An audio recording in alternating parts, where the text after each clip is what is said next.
Hi everybody and welcome back to the channel. In today's video, I want to show you one of our go-to preservation methods. We make these every single year and we've been so busy putting up food and getting things ready for the winter season. I thought I would share some of these tips and tricks that we've been doing for years. We affectionately call these fajita kits. So I'm going to stop talking and I'm going to turn the camera around and show you what we're working on.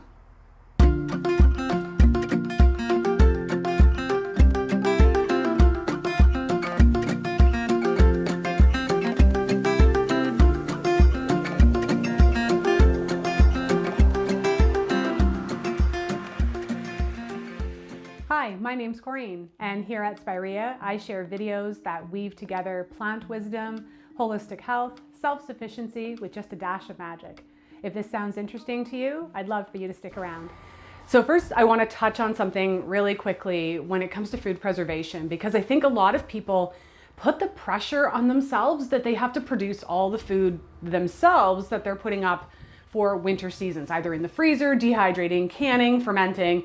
And if we do that, if we put all this pressure on ourselves that, it must only be food that we've grown, you're probably not going to put up a lot of food. We supplement a lot of what we grow from surrounding farmers. So getting to know your local farmers, what produce they have, their farming practices, do they spray, all of those kinds of things, but also taking advantage of some really good deals at the grocery store when they come up.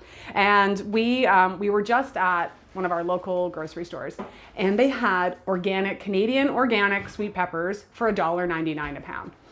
And the first thing that happened is my husband and I were kind of doing one of these. Like, we were looking at each other and we were like, this must be wrong, because we're used to paying, organic peppers in our area, they come in a 2-pack like this, and we're used to paying $5.99, which probably works out to at least $2.50 a pound, if not more. I'm like looking to him and he's like, I don't know, but it's expensive.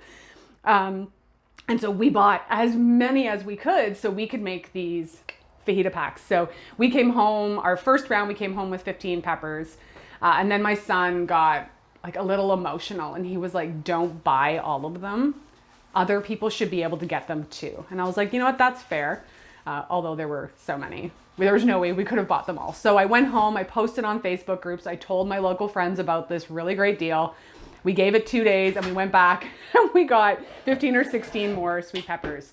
And so, our peppers, we've had a really cold and wet season this year. If we're gonna rely solely on our own harvest, we wouldn't be able to put up this food.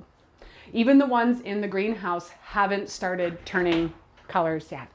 So we took advantage of this deal. I want to talk to you guys about this because I think it's important to take that pressure off.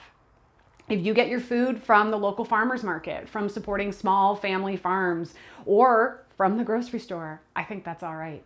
So I know I said I was going to turn the camera around. This time I'm actually going to turn the camera around and show you how we prep these. So your first step is just going to be a lot of chopping.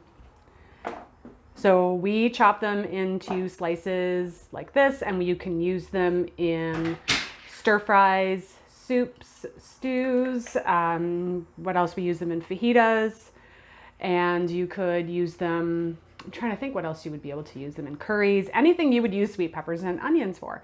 So we're going to be chopping up red onion and getting lots of red peppers chopped. And once we have finished that part, I'll show you what we do next. All right, so as you can see, we have a lot of peppers chopped and a lot of onions chopped. And the next part of the process is really, really simple. What we do is we use anything flat we can find. Cookie sheets work really well, cutting boards. We've even used baking dishes before. And all we do is we line up our trays with all the different peppers and onions, and we toss them, gently place them into the freezer this way, and we kind of flash freeze them. I use that term, but that's not completely accurate. But we flash freeze them, and then we actually have some in the freezer so we can show you what we do after that.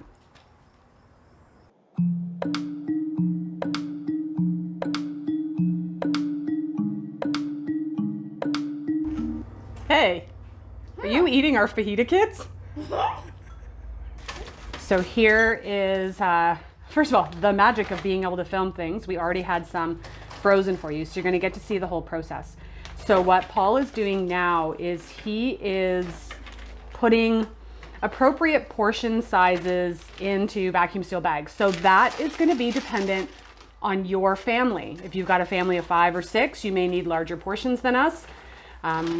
It's mostly just him and I. Yeah, so we put them about that size. And as a note, we reuse our vacuum seal bags every year. And we just wash them. So it saves on plastic. Let's see if it'll actually do it for us. Perfect. Sometimes when we reuse our vacuum seal bags, we notice they don't vacuum seal all the way.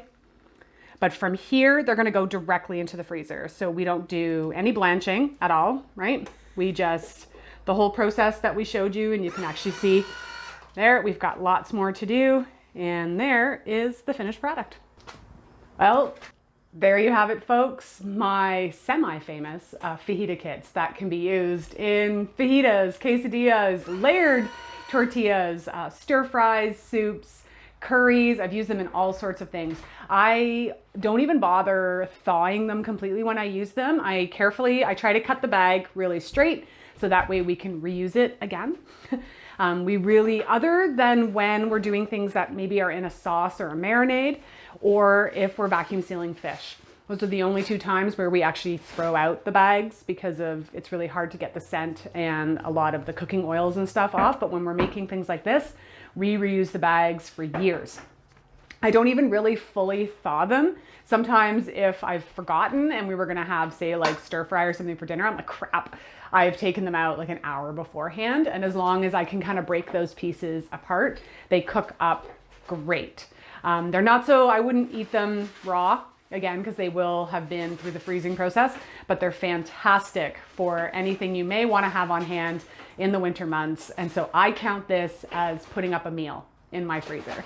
So if you've got any questions, comments on how we do this process, you can leave those in the comments below. And until next time, this is Corinne from Spirea Herbs, wishing you health and wellness.